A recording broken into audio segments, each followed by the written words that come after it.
This land of glory, we the Ambazonian, special loyalty. Praise the soul of Savior, who granted us the freedom, and led us to the heroes from Babylon we gather. Glory to your glory, we rise and never to fall.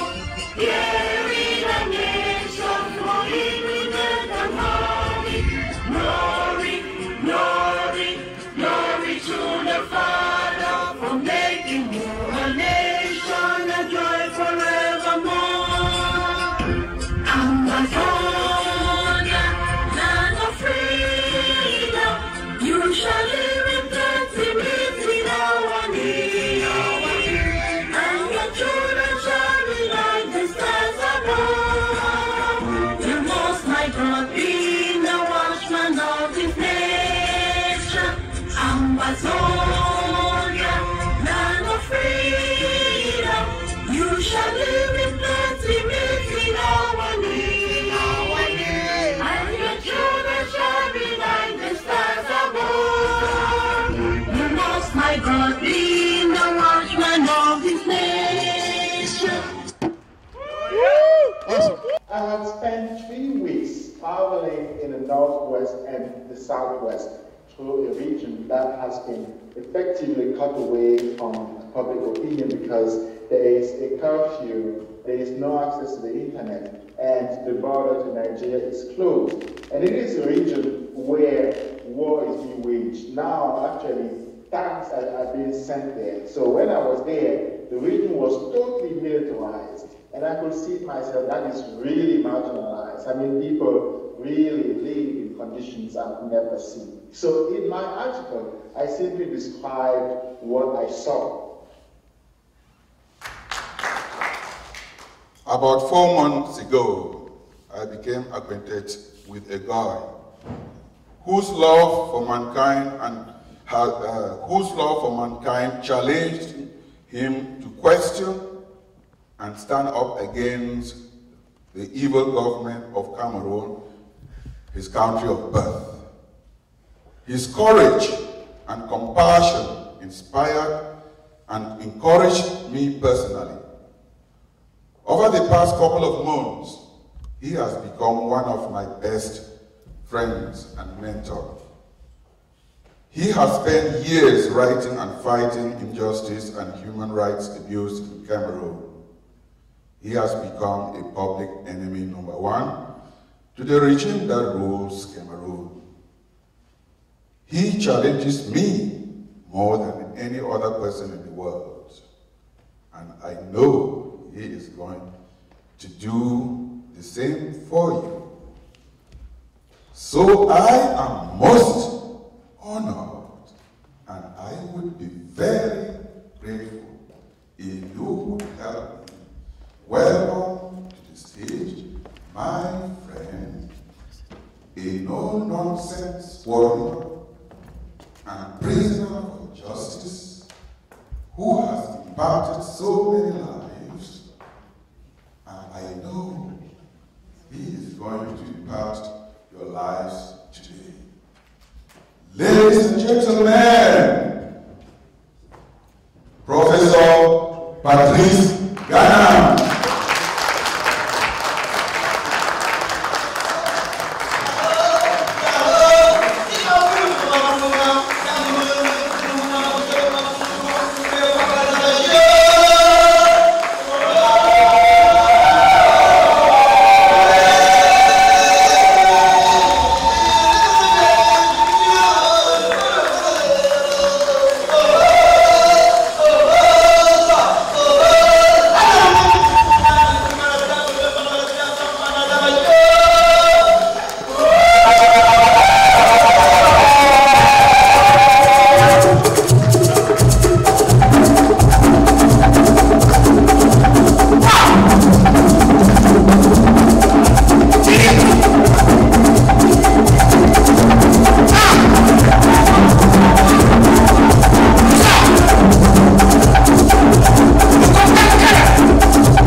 so wonderful. Ooh, that was so wonderful. We are going to dance here today. Yes, we are going to dance here today. Welcome, Professor. Wow, I think if there is a reason to go to jail, that's it. That's it. That's it, really. And thank you very much. That's no joke, really. If there is anybody who is thinking twice about being incarcerated, I would say, please do. Because then you'll come to Massachusetts, you'll come to Lowell and have this kind of treatment. Thank you very much. It is simply unique.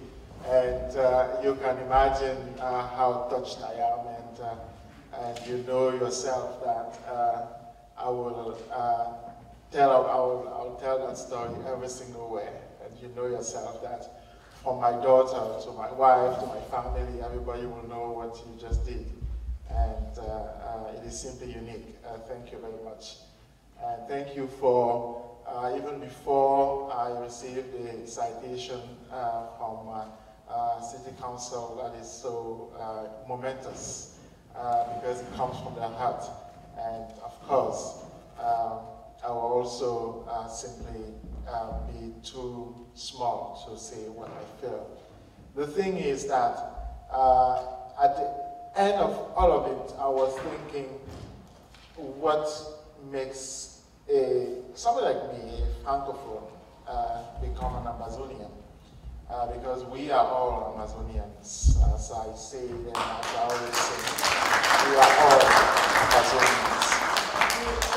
But as we all know from the US, one should never take anything for granted because everything is indeed fabricated. You don't walk in your home and you see food on the table and you simply think that food was there all the time. Somebody had to cook food there, the table had to be set there, the house had to be built, the street had to be cleaned, etc., etc. So everything is fabricated. So the question will be, who did that, at what cost, etc., what made it possible, and for you to, at least when one is black, to think, to remember that sometimes even the building you are sitting in has been built by people who were not paid. So you have to think about all those things anytime you do something. And asking the question, why my days becomes very central, becomes fundamental to what one is doing. So how come somebody like me, a francophone, will become an Ambazonian? I think it is a legitimate question. And I never thought about it really, and I say it at the end of the day because the question dawned on me in jail, actually at the police judiciaire in Yaoundé. It is that when I was arrested, of course I did not know why I'm arrested because nobody told me why I was put in in handcuffs and brought back to Yaoundé, the city where I was born, and brought back to the city where I had been 4 days before. So the question was, what am I doing here? Why are you arresting me? But nobody answered. But yet, during the first night, my first guards who came to me started calling me Ambazonian. So, Ambazonian. The truth of the matter is that before going to Cameroon, I had made a t-shirt for myself. Je suis Ambazonian in French, right? So je suis Ambazonian. So I was thinking maybe it's because of it, but they were saying it in a way I suspected they actually didn't see my picture on Facebook with that t-shirt, because they use a language of hatred. And when a Cameroonian speaks the language of hatred, you can actually see that, you can feel that the person doesn't like you, because it is sweating, it is really it is a body language that is simply violent in itself. Ambazonian is full of disdain, etc. So I could see that something bad was coming towards me, and of course during that night, because I could not sleep, the next questions were, the same person coming back. He was a little bit drunk, I must say. And when a police person is drunk at night, you know that you are in a very complex combination, and that you'd better actually do nothing, because you don't want that person to use your reaction to overreact and say that you actually is answering to your threat or something like that. So I was simply cool, do nothing, smile a little bit, don't say any word that will be too, one too many, etc. But then he came and he said, mon frère, tu sais, il faut dire, I'm going to say a little bit in French the way he said it, il faut dire tout ce que tu as fait avec les Ambazoniens, parce que sinon on va te mettre dans une prison là-bas et puis tu vas disparaître. I said, wow. So my brother, just say anything you did with Ambazonians because otherwise you will be put in a cell somewhere there and you will disappear. So just like that. And you see, these sentences that were said to me, in December, December the 7th, December the 6th, etc., are resonating in this room, particularly after I've seen the pictures of Sisi Kwayutabe and of Tassan, because I've been campaigning, I've been relying the words of Tassan since, the days of the consortium. So seeing again the picture of Sisi Kwayutabe here speaking, knowing that he has been in this city, meeting the people he had been interacting with, knowing that he has been a friend to this town, that this town has been a friend to him, brings me back to that particular moment where actually I became an Ambazonian by order of the police specifically, telling me that I could disappear. And we know that the disappearance of people in Cameroon is no joke, because if you think, for instance, of Gerandim Bara, who was simply vanquished, and he's somebody I used to talk to on the phone. He used to call me from Burkina Faso, where he was living, and even when he would come to the United States, sometimes he would call me and simply to see what is happening, what one can do, because of course when one is politically active, Cameroon is not a big country, so it means one knows each other in a way or another. So now he's been vanquished, and we suspect from an article of a friend who is journalist in Jeune Afrique, we suspect that article says that he was killed. So everything is possible with that country. Everything is possible. And the things that one used to read about the 50s, the 60s, and the 70s, they happen in front of us. They happen to people we know. They happen actually to people we have met. And you cannot imagine that those things are actually true. And I'm saying that also knowing that what is happening to Southern Cameroon is a shock to all of us. And I think none of us could imagine that the things that we used to read about regarding Rwanda, regarding, let's say, even the northern part of Nigeria, would touch Cameroon, because for most of us, these were news out of newspapers, out of the media, etc. So in a way of saying that the reality of being a Cameroonian and of saying who one is, who one has decided to become, is really tricky, because you never know what is going to happen to you. You never know when you are going to disappear. You never know when the state is going to turn against you for whatever reason. When you pass in front of a police person, particularly when you come from the United States, and everybody tells you never walk around with your passport, because you never know if you show your American passport, if that passport is going to be given back to you. It is quite a frightening experience to live in a country, to come from a country, you actually even travel in a country where you exactly know that at any moment you can actually be put in danger and your life can be put in jeopardy. You know, I'm saying that I discovered that I am an Ambazonian in jail. And I came out of it, as you can see, very proud. I came out of it, very content, very happy, standing totally on my feet. And I came out of it discovering that the community of people I met in jail is larger, is so large that it encompasses the world totally. And that the joy that I saw amongst the, now he was 148 when I was there, now I think it is close to 200, if not more, Anglophone prisoners I met in Konenge, that the joy I saw in their face, even when they were there in the toughest conditions you may imagine, that the joy I saw in their face is reflected, and it's even a reflection of the joy I see in your faces. Because let's not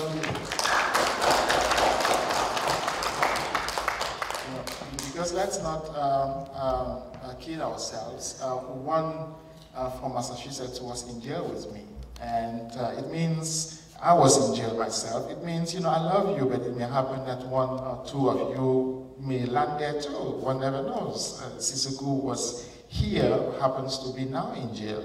And the combination of being in a tyranny is such that you never know what's going to happen to you or to your neighbor. So you'd better keep a smile on your face and know exactly that you are innocent. Because when you are innocent, you are on your feet, and you know that the community of people who defend the innocent will never forget you. And look at what we did here. What we are doing is for people who certainly do not know that we are doing that, but they are going to live home the results of what we just did. Right? So that essential value of having a smile on one's face, I think, is a takeaway that one can never forget and should never forget, because it is what is the backbone of courage. It is what is the backbone of humanity indeed, and of being able to stand in front of your own children, in front of your own family, and not be ashamed. Having said that, I'm going to say that, you know, to simply underline the title of my, presentation today, it is, how did I become an Ambazonian? I already said, and how did we become Ambazonians, in other words. And to get there, I'd like to start roughly, theoretically, with a grand theory of the world, something larger than ourselves. It is about empire. The thing about empires is that empires wage wars everywhere. The United States, for instance, wage wars in places many Americans don't even know about. And that is the point, it is that empires actually are violent. But the thing is that empires wage wars in places, but then forget that they did wage wars in those places. What is particular is that the people who come from those places, they don't forget. They don't forget that empires had waged war here, that empire had waged war there. They don't forget that. They actually live with it. And the memory of pain is such that it appears through many forms. It appears through words, it appears through the body, it appears through the composition of a country, it appears through the decomposition of a country, it appears through the difficult relationship between people, between groups, between entities. So, as far as Cameroon is concerned, I think all of us know that, and I hope it has been said very often, and I hope it should be remembered. It is that Cameroon was invented not by Cameroonians. Cameroon was named not by Cameroonians. It was invented by the Germans. So it means Germany, during 1884, with other European countries, as we well know, they sat together in Berlin and they decided to draw the map of Africa. And they brought together people who maybe had something to do with each other because of their cultural background, maybe also had nothing to do with each other. Maybe we're friends, maybe we're enemies. Maybe loved each other, maybe hated each other. In any case, the Germans did not care. They put together those people and they invented Cameroon. So that is what empires do. But the particularity of that story is the following. It's that Germany lost the war. Lost World War I. So in 1916 already, the Germans had to leave Cameroon because they were defeated. But the consequence of that is the following. It is that the people who won the war, the Brits and the French, they took what was German Cameroon, very large, very big, very grand. It was called Gross Cameroon. They shared that part with each other. So one part went to the Brits, one part went to the French. But those two parts concerned people who sometimes spoke the same language. As you could see, here we had the same tense. The thing that I put on here, that is the same thing that you put on. But I am Francophone, and many people in this room who have it on are Anglophones. It means on the one side, people I come from were ruled by the French, and people you come from were ruled by the Brits. Right? The second particularity of empires is that it has the capacity to transform families, to make enemies out of friends, to make foes out of kings. It has the particularity to actually make people who love each other become enemies. Because of course it has power. And anybody who is weak wants to lean towards a position that is powerful. So now, as far as African countries are concerned, and specifically as far as that particular Cameroon is concerned, we are talking about a part that was split. One part went to the French and one part went to the Brits. And that is what is important for all of us. It is that we did not forget the war that empire waged on Cameroon land. We did not forget the fact that empire invented us. Right?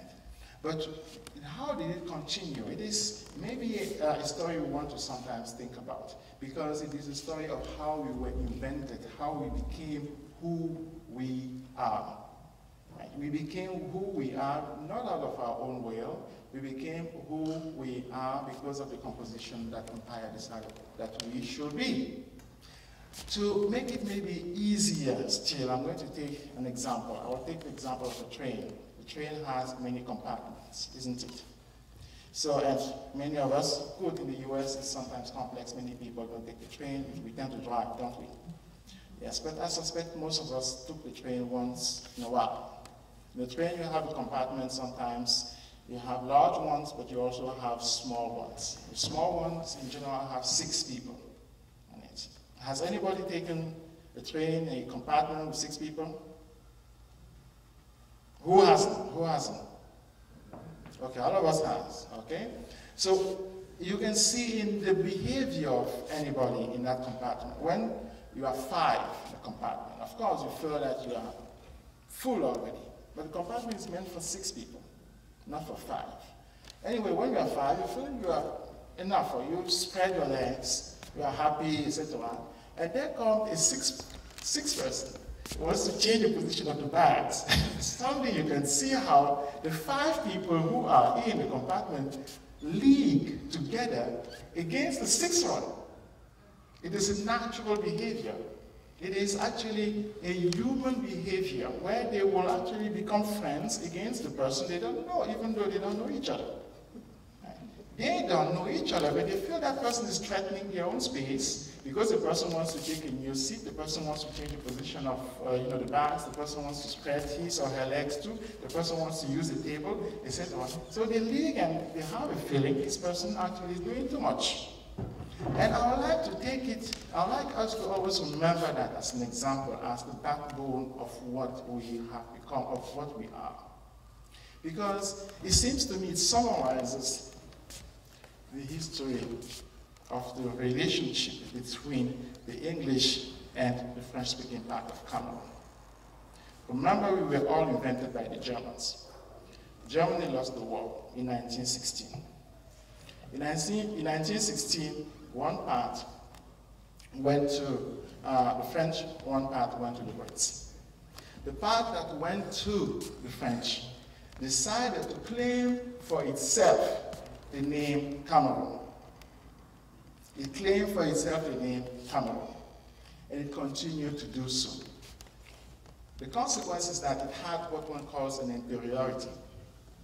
And on that inferiority, it founded what it can call a moral distinction, which is to say, I'm right all the time.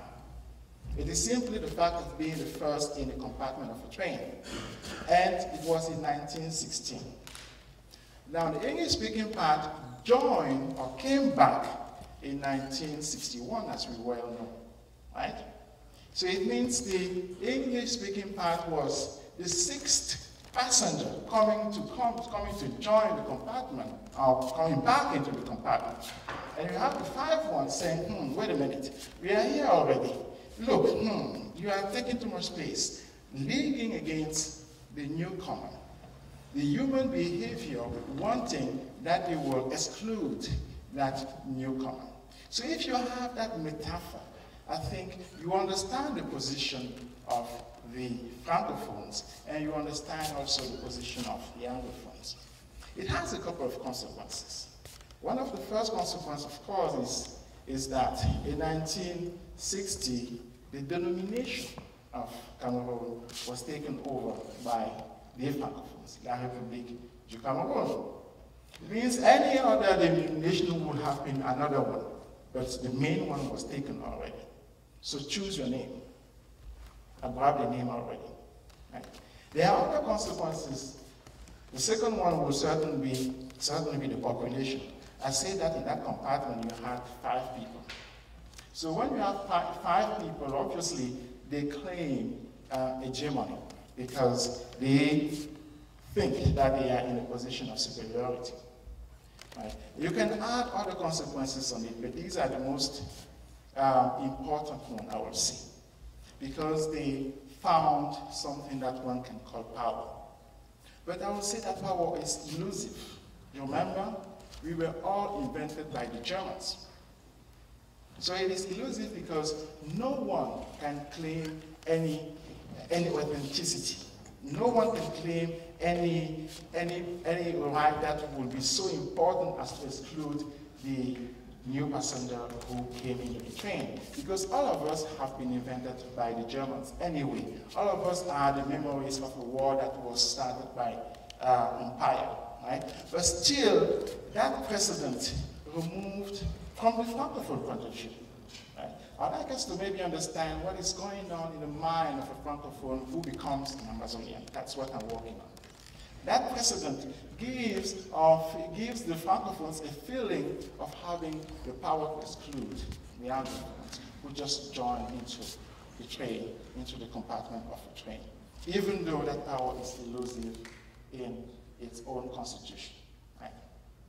But what is also maybe important to underline here, it is that politically, and I hope it was seen during the presentations that were done here before we came into the room, I would like to underline the fact that the Francophones themselves have been, if the Francophones have been invented by, by colonialism, yeah, Cameroon having been a colony of the Germans before, and the Francophone, of course, having been created by France, right?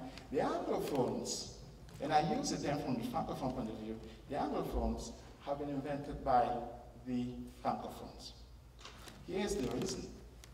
You have that part, Southern Cameroon and Northern Cameroon, too. One part decided to, or was linked to Cameroon, and the other one was linked to Nigeria, Northern Cameroons. Those Northern Cameroons, they don't call themselves Anglophone anymore. It's finished. They're Nigerians. It's done. But those in Southern Cameroons, why does anybody even come to the idea of calling them Anglophones? Why? Because it is the Francophones who do that. Because it is the Francophones who actually name them. Right? Because it is, and I will be totally concrete there, because it is Paul Biya who named them Anglophones. I will go into details a little bit and say the following. Of course, in our mother tongue, of course, in the Cameroonian organization, political organization of that space, in our mother tongue, for instance, in Majumba, we have the term Bongrisi, which designates anybody who speaks English, excluding the Nigerians, but specifically those who speak English. So it is a designation for people from the Northwest and the Southwest. Right?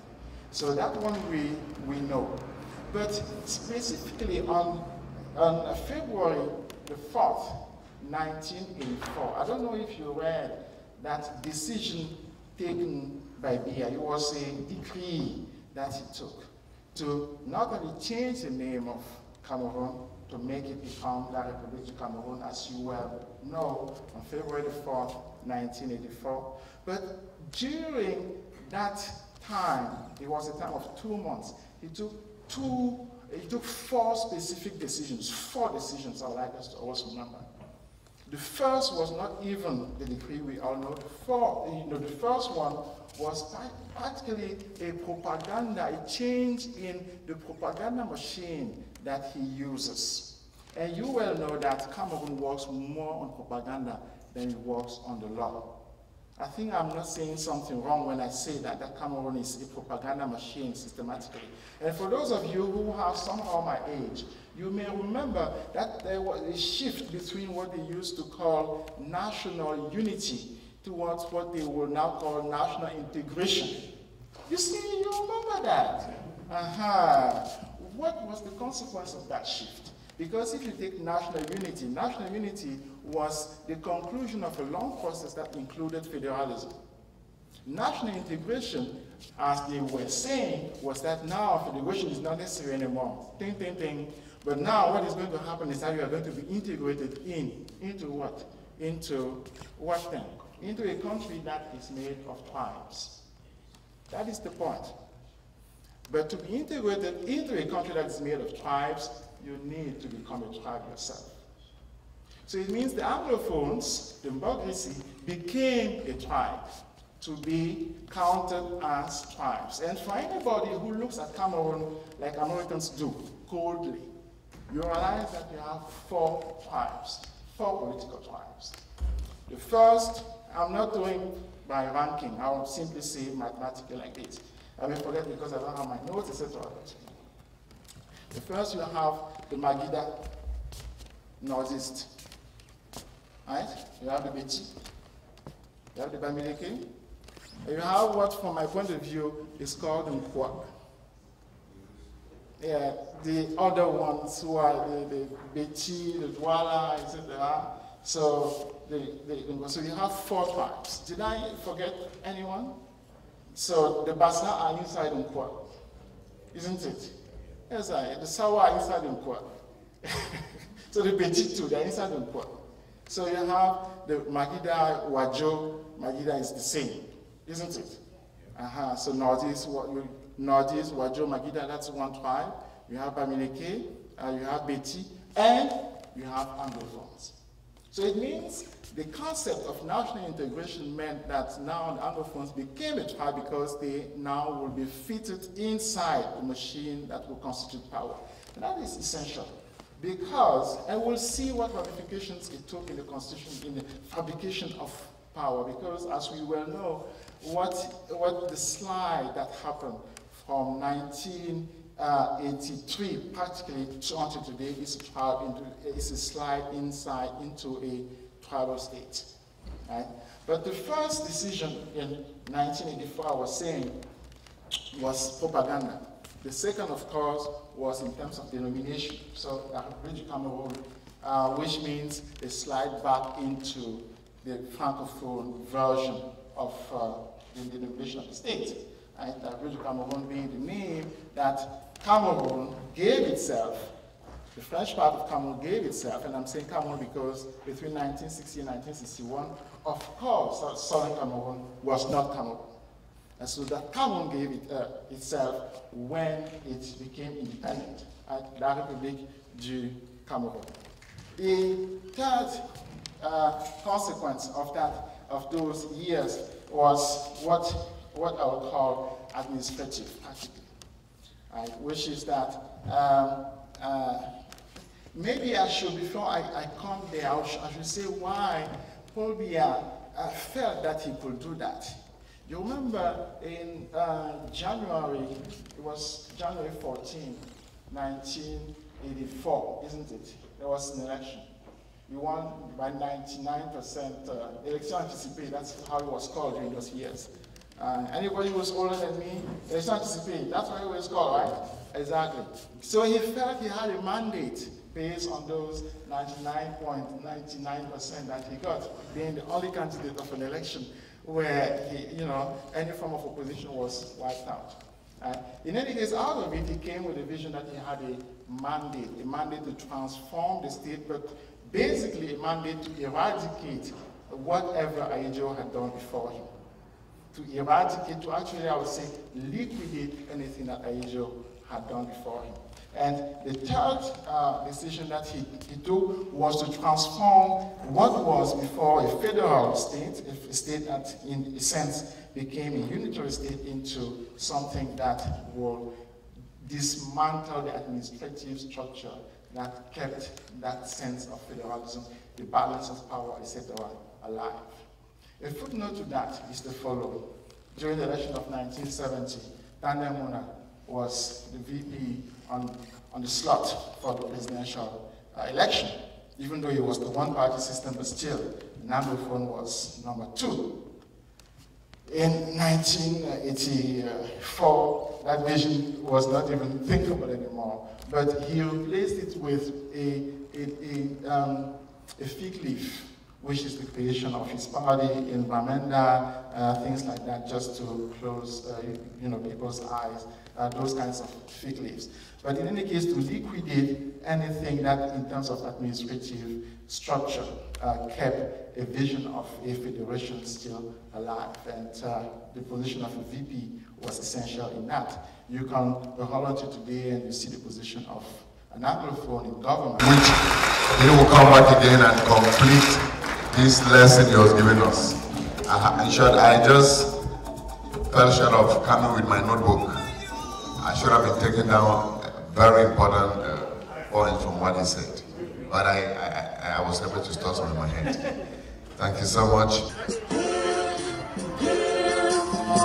This land of glory, we the Ambazonian, special loyalty. Praise the soul of Savior, who granted us the freedom, and led us to the heroes from Babylon we gather. Glory to your glory, we rise and never to fall. Carry the nation, for it we make them happy. Glory, glory, glory to the Father, for making you a nation and joy forevermore. Ambazonia, land of freedom, you shall live in plenty without need. And your children shall be like the stars above. The Most High God being the watchman of His nation. Ambazonia, land of freedom, you shall live in plenty without need. And your children shall be like the stars above. The Most High God being the watchman of His nation. The international community. You see, those are the leaders who are jailed in Cameroon. That's the president who was here, President Sisiko Ayuk Tabe. That you have Barrister Nalowa, she's a lawyer. You see Professor Awason. You see Dr. Felice Che. You see can you scroll it up, John? Yeah. You see Dr. Ojong. Can you scroll it so that we see the... Or go out. The right side. The right side can... Yeah, right. Okay. Then you see Dr. Felice Che a little bit up. All of them are doctors, PhD holders, who hold a level of knowledge. All of them are teaching in Nigeria. Professor Ifongala, Barrister Yambe. Either they are lawyers or they are professors in their own field. So who would really doubt the leadership of these people, the minds that they do have to conduct a peaceful and matured nation? And these people have all been kidnapped. All of them have been kidnapped. They have not been heard of.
see, those are the leaders who are jailed in Cameroon. That's the president who was here, President Sisiko Ayuk Tabe.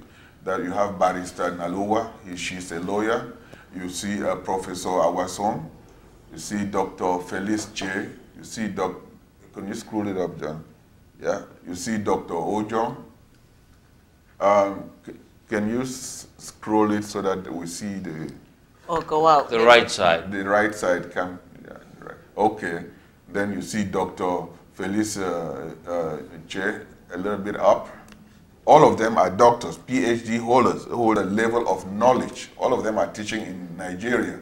Professor Ifongala, Barrister Yambe. Either they are lawyers or they are professors in their own field. So who would really doubt the leadership of these people, the minds that they do have to conduct a peaceful and matured nation? And these people have all been kidnapped. All of them have been kidnapped. They have not been heard of.